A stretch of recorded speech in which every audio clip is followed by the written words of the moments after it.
Ang taong ito, na nagtataglay ng isang mabigat na lihim, ay nabuhay sa mga sandaling puno ng labis na asahan para sa pagkakataon na ibahagi ang napaka-personal na katotohanan sa iyo. Lubos siyang naniniwala na kayo ay ang tunay na kahulugan ng mga kaluluwa na magkakatulad, itinakda upang magbahagi ng isang dalisay at tapat na pag-ibig. Gayunpaman, ang matibay na paniniwala na ito ay itinago, maingat na pinanatili bilang isang kayamanan, sapagkat kinakaharap niya ang isang patuloy na hamon, ang kahirapan na ipahayag ang kanyang mga pinakamalalim na damdamin at emosyon ng may katotohanan. Siya ay nakikita ka bilang ang tamang kasosyo, ang nawawalang piraso upang makumpleto ang palaisipan ng kanyang buhay. Gayunpaman, ang mga sugat na emosyonal na iniwan ng mga nakaraang traumatisadong karanasan at personal na hadlang ay nagtulak sa kanya na maging isang taong nagsasarado, bumuo ng matibay na pader emosyonal upang pangalagaan ang sarili laban sa mga banta ng mundo sa labas. Ang pader na ito, isang tunay na kuta sa paligid ng kanyang puso, ay bunga ng direkta at matinding takot na muling maranasan ang sakit at pangungulila ng nakaraan. Ang takot na ito ay nagpapaging lubos na maingat siya sa pagbubukas ng kanyang puso ng lubusan, sapagkat naniniwala siya na ito ay magiging sanhi ng kanyang pagiging labis na marupok sa bagong mga sugat. Ang ganitong kahinaan ay isang bagay na sinusubukang iwasan niya sa lahat ng gastos, na nagreresulta sa kanyang pag-aatubiling ibahagi ang kabuuan ng kanyang mga damdamin at emosyon sa iyo.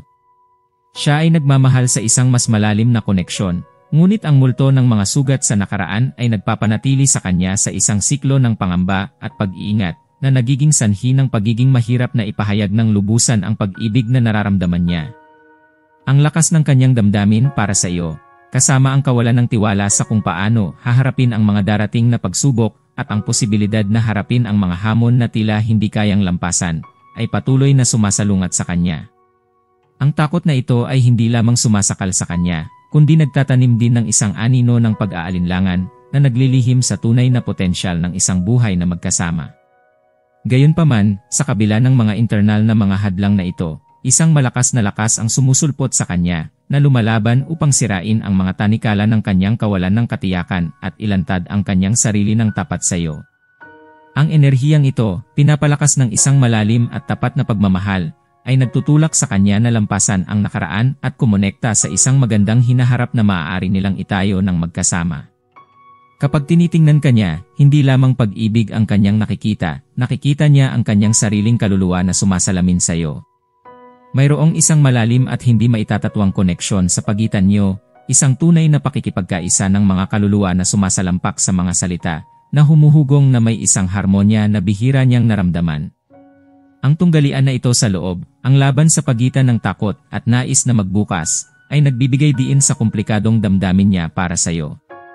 Siya ay nasa isang mahalagang punto, kung saan ang kagustuhan na lampasan ang kanyang mga kawalang katiyakan at kumonekta sa iyo sa isang mas malalim na antas ay malakas, ngunit ang mga emosyonal na pader ng nakaraan ay patuloy pa ring nagtataguyod ng isang malaking impluwensya.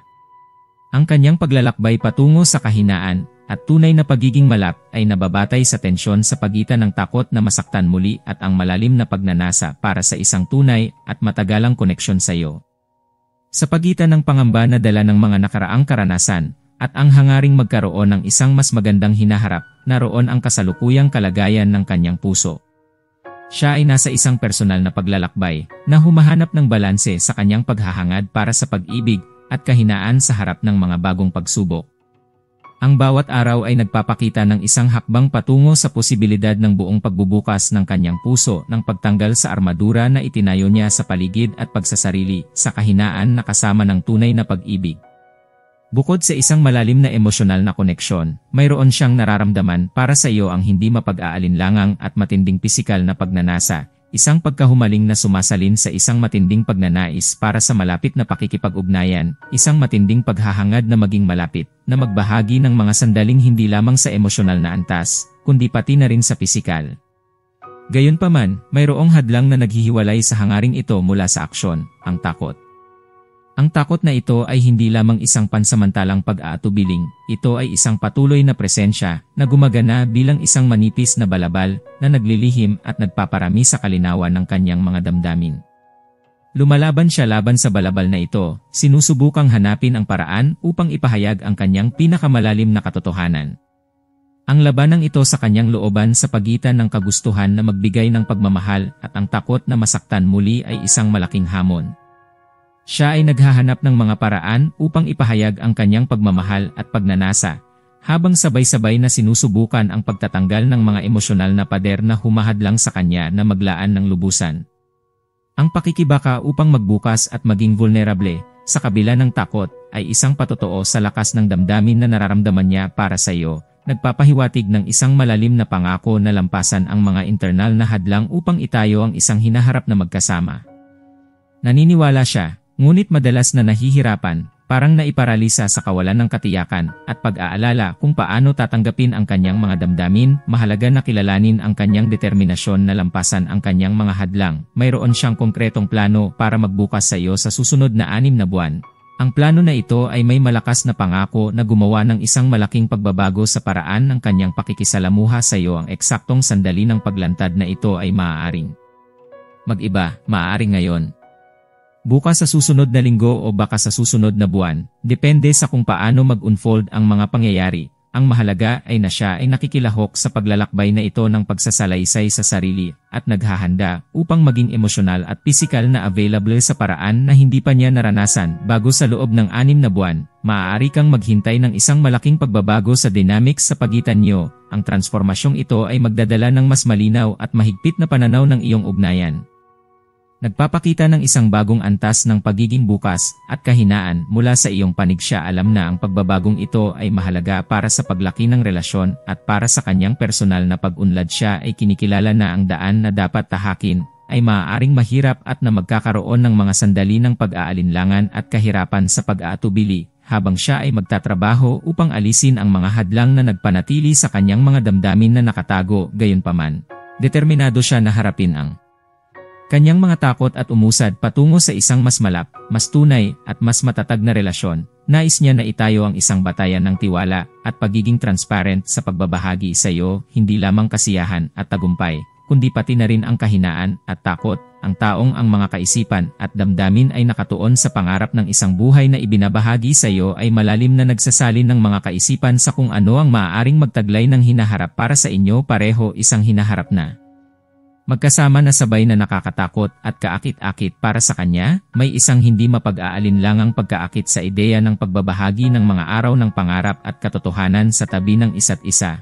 Ngunit mayroon ding isang pag-aatubiling, isang takot na nagmula sa masamang karanasan sa nakaraan. Siya ay pinupukaw ng takot na ang kasaysayan ay maulit, na maaaring muling lumitaw ang mga komplikasyon at makasira sa pagiging mabilis ng pagkakaisang ito. Ang takot sa pag-iisa ang namamayani sa kanyang mga kaisipan. Higit sa anumang iba pang bagay, ang ideya ng pagiging mag-isa ng walang kasama sa pagbabahagi ng mga taas at baba ng buhay ay mas mabigat sa puso kaysa sa anumang kawalang katiyakan tungkol sa kung ano ang maaaring implikasyon ng isang relasyon sa iyo. Ang takot sa isang buhay na nag-iisa ay mas malakas kaysa sa anumang iba pang takot o pag-aatubiling. Ito ang pangangailangan na ito ng koneksyon ng kahinaan at partnership ang nagtutulak sa kanya na isaalang-alang ang isang malaking pagbabago sa kanyang relasyon sa iyo sa susunod na mga buwan. Maaari kang maghintay ng isang kapansin-pansing pagtalo ng pananampalataya mula sa kanyang panig. Siya ay naghahanda upang gumawa ng isang desisibong hakbang patungo sa iyong direksyon, isang galaw ng pagbubukas at kahonestuhan na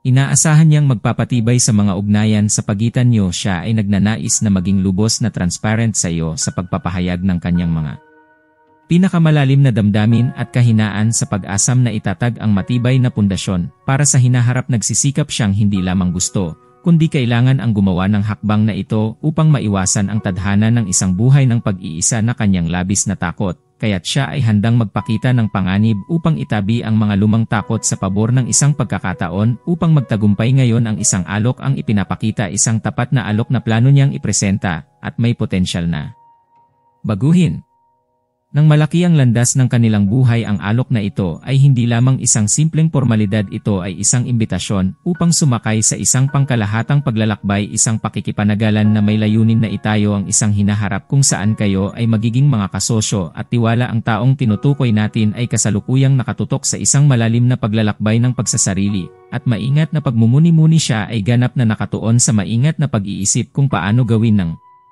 mahalagang alok para sa iyo. Sinusuri niya ng maingat ang bawat aspeto ng Ang alok na ito mula sa mga salitang ginamit hanggang sa pangkalahatang pag-atake na nagpapakita ng pansin sa bawat detalye. Ang pansin sa detalye na ito ay nagpapakita kung gaano kahalaga sa kanya ang hakbang na ito at ang kanyang determinasyon na gawin ito sa pinakamahusay na paraan. Nagpapakita ito ng halaga na ibinibigay niya sa ugnayan sa pagitan niyo dalawa. Siya ay nakakaalam na bawat detalye ay mahalaga at na ang pagiging tumpak sa kanyang aksyon ay maaaring mag-anyo sa hinaharap ng inyong dalawa. Ito ang alok na ito ay hindi lamang isang romantikong galaw, ito ay isang malinaw at tapat na pahayag ng kanyang mga layunin. Siya ay nagnanais na ang alok na ito ay hindi lamang makatugon sa mga inaasahan, kundi pati na rin na magbukas ng mga bagong landas para sa inyong relasyon. Para sa kanya, ito ay mahalaga na ang lahat ay isang ganap na inihanda at isagawa ng perpektong dahil siya ay nauunawaan na ang epekto ng sandaling ito ay maaaring maging transformador. Ngunit mahalaga na maunawaan na ang paghahanda para sa isang hakbang na ganap na kahalagahan ay nangangailangan ng panahon at ng isang malalim na pag-aaral sa sarili. Sa kasalukuyan, siya pa rin ay hindi lubos na handa upang magpatuloy. Ito ay hindi nangangahulugan na siya ay may kaunting interes o nais, sa halip ay siya ay may sadyang naglalaan ng kanyang oras at enerhiya sa kanyang personal na paglalakbay ng pagsasarili at pag-unlad. Siya ay nagsisikap upang mapabuti ang kanyang sarili, hinaharap ang kanyang mga kawalan ng katiyakan at nagtatagumpay sa anumang hadlang na maaaring humadlang sa kanyang pagpapahayag ng lubusan. Siya ay determinado na maging pinakamahusay na bersyon ng kanyang sarili, hindi lamang para sa iyo, kundi bilang isang pagkilos ng paggalang at pag-unlad sa sarili niya. Ay alam niya na sa pamamagitan ng pagpapabuti bilang isang tao, siya magiging mas handa na siya na magbigay ng makabuluhang kontribusyon sa relasyon na pareho ninyong nais. Kapag siya ay handang magbigay ng alok na ito, ang lahat ay magiging tugma sa parehong emosyonal at praktikal. Pinapayagan kayo na magpatuloy ng magkasama ng may tiwala at harmonya. Habang siya ay nagpapatuloy sa kanyang paglalakbay ng pagkilala sa sarili, siya ay lalong nagpupunyagi na makamit ang isang mas malalim na kaligayahan, pinalalakas ang kanyang kalooban, at hinahanap ang isang mas kumpletong personal na tagumpay. Ang transformasyong ito sa loob ay hindi biglang mangyayari, ngunit ito ay isang gradual at mahalagang proseso na naghahanda sa kanya para sa isang tapat at may saysay na pagtatagpo sa iyo. Nauunawaan niya na ang paglago sa loob ay mahalaga upang dalhin ang pinakamahusay sa kanya para sa relasyon. Matibay siyang naniniwala na sa pag-abot sa bagong antas ng personal na kasiyahan, mas magiging handa siya upang harapin at lampasan ang anumang mga hamon na maaaring lumitaw na nagpapalakas sa ugnayan sa pagitan niyo sa isang matibay na paraan. Bagaman sa ibang pagkakataon ay tila walang pakialam o malayo, ang katotohanan ay na ang kanyang isip at puso ay masigasig na nakatuon sa pag-unlad at pagpapabuti para sa kabutihan ng relasyon. Ang pagsisikap na ito na mag-transform at lumago ay isang patotoo ng kanyang pangako sa hinaharap na pareho ninyong nais na itayo. Madalas siyang naaanod sa mga kaisipan tungkol sa iyo, hindi sa isang panandaliang paraan, kundi sa isang malalim na pag-ugat sa kanyang pag-iral at sa mga ambisyon na mayroon siya para sa hinaharap. Hindi lamang siya nag-iimahinasyon, kundi nag-aasam para sa kagandahan ng pagbabahagi ng bawat maliit na bahagi ng pang-araw-araw na buhay sa iyong tabi, mula sa pinakasimpleng mga sandali hanggang sa pinakamahalaga. Siya ay nananaginip ng isang hinaharap kung saan ang buhay niyo ay masyadong magkakalapit na ang pang-araw-araw na gawain, mga hamon na hinaharap, at mga emosyon na pinagdaanan ay mga karanasang magkasama na nagpapatibay sa koneksyon sa pagitan niyo. Nais niya ang isang ganap at napakalambing na integrasyon ng inyong mga buhay na ang bawat aksyon at desisyon ay magpakita ng mutual na pangako at dedikasyon sa isa't isa. Ang ganitong malawak na pangitain, puno ng pag-asa, ay nagdadala rin sa katotohanan na ang pag-abot sa gayong antas ng pangako ay nangangailangan ng mga malaking pagbabago at hindi matitinag na dedikasyon. Ang pananaw ng pagbabago, natural na, ay maaaring maging pinagmulan ng takot at pag-aalinlangan. Ang pag-ayon sa isang bagong realidad, pagtanggap sa mga pangako na dati ay hindi bahagi ng kanyang buhay, ay maaaring magmukhang isang nakakatakot na gawain. Gayunpaman, siya ay matibay sa kanyang determinasyon na harapin ang mga takot na ito. Sa isang matibay na kalooban, siya ay handang gawin ang anumang kinakailangan upang gawing realidad ang pangitain na ito, lampasan ang mga hadlang ng may tapang at hindi nagbabago na determinasyon. Kinikilala niya na ang mga hamon ay mahahalagang bahagi sa pagpapatibay ng isang relasyon, na nakikita ang mga ito hindi bilang mga balakid, kundi bilang mga pagkakataon upang lumago at palakasin pa ang ugnayan sa pagitan niyo. Siya ay seryoso na iniisip ang posibilidad na magbukas ng lubusan, na ipinapakita ang kanyang mga plano upang harapin ang mga takot at kawalang katiyakan na dala ng espesyal na relasyong ito sa kanya. Ang pag-ibig na mayroon siya para sa iyo ay totoo at matindi, lumalabas mula sa pinakamalalim na bahagi ng kanyang pagkatao. Mayroon siyang di mabilang na determinasyon, handa na labanan ang anumang emosyonal na hadlang na maaaring lumitaw sa kanyang daan. Bawat pagmamahal at suportang ipinapakita mo ay nagpapadala ng malakas na mensahe sa kosmos na muling nagpapatibay sa pangako ninyong dalawa na lampasan ng magkasama ang lahat ng mga pagsubok at palagin ang isang maunlad na relasyon. Mahalaga na ikaw rin ay handang harapin ang anumang mga hamon o kawalang katiyakan na maaaring lumitaw sa landas na itinakda nyo na tahakin ng magkasama. Sa panahong ito, napakahalaga na ikaw ay kumpirmahin, pareho para sa iyong sarili at para sa kanya, na ang iyong pag-ibig ay malalim at matatag, at na ikaw ay ganap na nakatuon sa paglampas sa anumang hamon na maaaring dumating. Ang matibay na paninindigan ng isa't isa sa pagharap sa mga pagsubok ay hindi lamang nagtutuos sa lakas ng pagsasama ninyong dalawa, kundi pati na rin ito ay nagpapalakas dito, ginagawang mas matibay. Ang pangakong ito na magkasama ay ang pundasyon para sa isang matibay at makabuluhang relasyon. Ang handang pagtanggap niyong dalawa upang harapin at lampasan ang mga pagsubok ay, sa katunayan, ang pangunahing elemento na hindi lamang nagpapalakas, kundi nagpapalalim at pinatitibay ang relasyon sa isang makabuluhan na paraan. Kapag pareho kayong nagkakaisa upang harapin ang mga hamon, ang pagkilos na ito ay hindi lamang naglilingkod bilang isang pagsusuri sa tibay ng ugnayan na inyong pinagsasaluhan. Ito rin ay nagiging isang katalisador para sa paglago at pagpapalakas ng pagkakaisa.